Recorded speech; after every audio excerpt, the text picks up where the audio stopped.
Maswera sei? Mamuka sei? Zvongotirani kwauri? Toda kutenda svondo rinori munamati yedu iri kufamba zvakanaka. Chitatu tanga tine mutsanyo, Friday tanga tiine mutsanyo, Sunday svondo tine mutsanyo zvakare.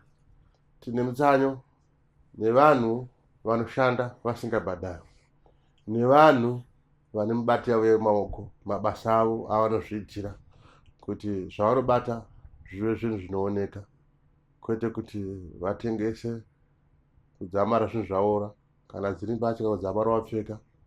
Saka ndiri kuti aiwa, chiuyai tisangane svondo, tisangane nechanza chatenzi maikoro, tininiwo tiyambutswe. Tiri kuona vamwe mabasa vaakutopinda, tiri kuona vamwe vana vaakutobata, tiri kuona vamwe urwere huri kupera. Saka uyai tisangane, uyai tinunurwe, uyai tiyambutswe. Tinenge tiri pamutsanyo kubva mangwanani 6 o'clock kuseni kusvika mauro 6 manheru. Saka ndinotenda chero vari kunze kwenyika hatipindei pamutsanyo iyoyo. Handei mumagroups edu eWhatsApp, handei paFacebook pedu, handei kuYouTube, tinge tichinzwa kuti minamati yedu tinoipeta sei, tinoipedza sei kana tichinge tapindawo pamutsanyo tiri kwatiri ikoko nemusi wesvondo.